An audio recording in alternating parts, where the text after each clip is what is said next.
Hello wana wa Afrika, Chionda wa Chionda, mwana wa El Kabulani. Sisi tunaendelea kudumisha mila na tamaduni zetu, kwa sababu mila na tamaduni ndio utambulisho wa mtu na ndio dini ya mtu, yaani njia ya kumpeleka katika maisha yake. Hapa tutafuti njia ya kwenda angani wala ardhini. Njia yetu iko hapa duniani na mwisho wetu ni hapa ulimwenguni. Body itaondoka, roho itabaki. Wenyewe tunaita spirit.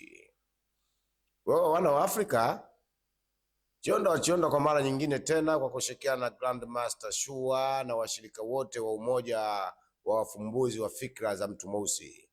Nasema Hotepu, Amen Ra, Ubuntu Ubantu, Mwafrika ni mtu sio nyani, na wakaribisha katika mwendelezo wa programu hizi za ufumbuzi wa kifikra. Leo ndugu wana wa Afrika, tunakumbuka mateso tuliopewa na Mjerumani. Mjerumani yeye ndio mtu wa kwanza kuitisha mkutano wa mabeberu kule Berlin. Yeye akiwepo kiongozi wao anaitwa Chancellor Bismarck. Aliitisha mkutano wa viongozi wa bara Ulaya kugawana nyumba ambayo sio ya kwao. Hivi Mwafrika unaamini kwamba hawa watu sio watu wazuri? Kwa sababu kikao chao walichokaa mwaka 1883-84, kikao hiki kilikaliwa mwaka mzima, walikuwa wanakula na kunywa na kucheza, lakini wakipanga mipango ya uporaji. Wabelgiji wakachukua sehemu yenye utajiri mkubwa barani Afrika. Katika bara hili la El Kabulani wakachukua Kongo. Wabelgiji waliingia Kongo kwa mtindo wa brutality and conquest, ukatili na kunyang'anya. Wabelgiji walinyang'anya mali za Wakongo, walinyang'anya roho za Wakongo pamoja na fikra na mawazo yao. Wakongomani wakaishi maisha magumu, maisha ya mateso, na wanaendelea hadi leo. Imagine toka 1800 hadi leo Kongo haijawahi kutulia. Mfalme wa Kongo akaingizwa katika Ukristo. Mfalme wa Kongo akaiuza Kongo mikononi mwa Wabelgiji. Yeye akawa kibaraka wa wakoloni. Kongo utajiri wake wote ukaishia mikononi mwa wakoloni. Kongo hadi leo watu wanaendelea kuteseka. Kongo haijawahi kutulia. Kongo imekuwa shamba la bibi. Kongo ina utajiri wa mbao, ina utajiri wa madini ya aina zote. Kongo utajiri wake hauwezi kusimuliwa kwa sababu sifa zake ni za milele. Lakini white supremacy and their ideology, ukuu wa watu weupe na mipango yao, ukaikonka Kongo. Watu wa Kongo wanaishi kwa tabu. Kongo, serikali yoyote inayokaa Kongo ni serikali ya wazungu. Wakongo akaingia bwana Mutamba, wakampa waziri wa sheria. Yeye akawa kweli mtu wa sheria, akafanya brutality ambayo haikubaliki katika ubinadamu, kwa kuua vijana 70 kwa kuwapiga risasi kwamba wao ni wahalifu. Sheria iko wazi, ukiwa mtu wa sheria kwa nini usifuate sheria?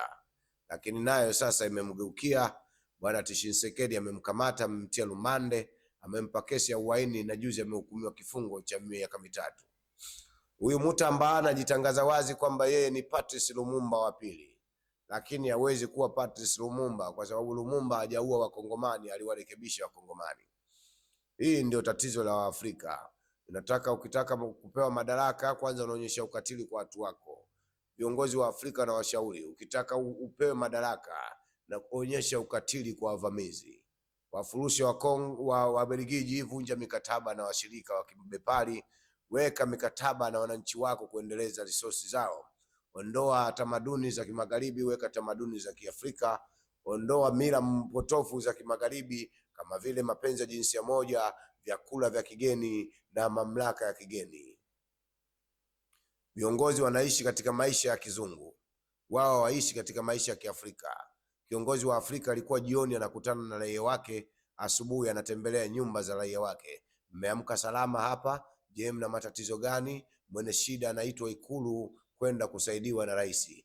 Rais au mfalme au chifu alikuwa sio wa matajiri, lakini Afrika viongozi ni mali ya matajiri.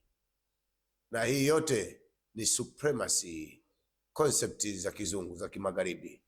Hili jambo sio sahihi na sisi hatuliungi mkono tukiwa kama wana wa El Kabulani. Lakini viongozi wetu wa kale walikuwa wanawasiliana na ndugu zao. Viongozi wa kale hawakujali utajiri, walikuwa wanajali utu. Na hili ndio jambo tunalotaka duniani lifanyike, kwa sababu African, we are ones. We need prosperity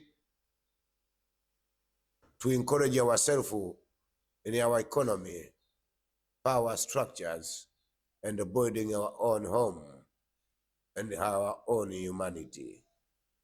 Hatutaki kwenda vice versa. Wito wetu ni kwa umoja wa Afrika, umoja wa ECOWAS na ule unaita Sadiki. Wao wanatosha kulinda Afrika. Afrika wakitaka kufanya mambo yao lazima washirikishe wageni. Afrika 75% hadi 90% ya bajeti zao zinategemea wazungu. Bajeti zinazotegemea wabepari hamwezi kuendelea, kwa sababu bepari yeye anataka maslahi yake. Ili Waafrika tubaki katika maslahi yetu, tuna rasilimali nyingi. Tutumie rasilimali zetu kwa maendeleo ya watu wetu, wale waliokuwa chini tuwanyanyue wawe juu. Uchina inapanga kila mwaka inapanga kunyanyua maskini zaidi ya 500 kuwa matajiri kwa mwaka unaofuata. Sisi tunapanga nini? Tunapanga destruction, kuangamiza watu wetu, kuwatia njaa, vikundi vya watu wachache kuwa na maisha mazuri, vikundi vya watu wachache kusoma elimu ya juu, vikundi vya watu wachache kumiliki mali za watu wengi.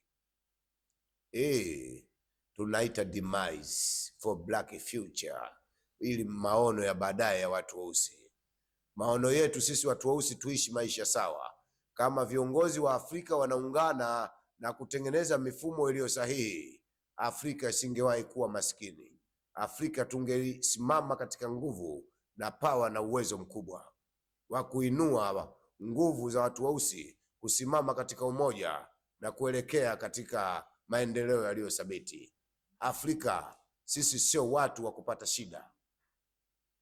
Tumekalia mali ardhini mpaka masikioni kwetu tuna mali, kwa sababu nikiangalia hii huku kuna msitu, huku kuna msitu, nyuma yangu kuna msitu, chini ardhini kuna madini na mali zilizojaa, ambazo wenzetu wanakuja kutuambia tuache mali, tutegemee pepo, tukwepe moto. Lakini mimi nachagua moto, nakataa pepo, kwa sababu wakikwambia pepo ujue ndio moto, wakikwambia moto ujue ndio pepo. Huu ni wito kwa wana wa Afrika, tuendelee katika umoja. Umoja utengano, umoja ni nguvu, utengano ni udhaifu. Ndugu wana wa El Kaburani, tusimame katika njia, wanasema njia zilizonyooka, lakini njia zilizonyooka akikwambia mgeni hiyo sio njia iliyonyooka, hiyo ni njia iliyopinda. Mgeni akikuonyesha akikwambia njia hii ni nzuri, usiifuate, fuata njia ile anayosema ni mbaya. Ile mbaya ndio ina mali, hii njema ndio ina matatizo. Ndugu wana wa Afrika, mimi mwana wenu wa Afrika, mjukuu wa kina mzee Chionda, mjukuu wa kina mzee Mbega, kina Mandela, kina Kwame Nkrumah, Sekou Toure, Ahmed Ben Bella. Niko hapa na beba damu zao katika mwili wangu, ili mradi kuendeleza zile ndoto walizozitengeneza wao. Wao walikufa maskini kwa sababu ya mipango ya wazungu, na watu wao waliwaacha maskini. Tunasema tufungue njia ili kila mmoja awe na maisha bora. Afrika idumu, Afrika iendelee kuwa bora kwa umoja na mshikamano, kwa sababu wa magharibi ambao wao kila siku wanahubiri katika utu, walioyafanya hawajafanya katika utu, wao wamefanya katika unyama na uangamizaji.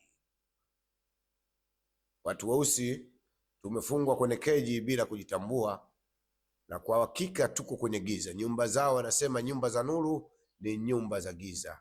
Watu wao wanawaongoza wako gizani.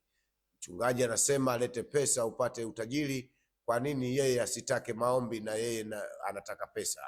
Hili ni kosa ambalo linatupeleka katika njia isiyo sawa.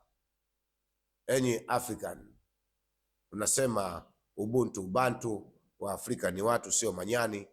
Tusonge mbele. Huu ni wito. Akaunti yetu ya YouTube ni Chionda Mwana wa Afrika. Akaunti ya Wakombozi wa Fikra pia ipo, inaitwa Wakombozi wa Fikra. Natakiwa mwende mkasubscribe, share, comment pamoja na kubonyeza kengele katika akaunti hizi mbili, ili mipango ya Afrika iende mbele Akaunti hizi zitakapokubalika mbele ya jumuiya ya Afrika, basi maendeleo yatakwenda mbele. Kwa hiyo ndugu wana wa Afrika, tunasema ubuntu bantu, Mwafrika ni mtu sio nyani. Tunasema utepu amenera. Karibuni.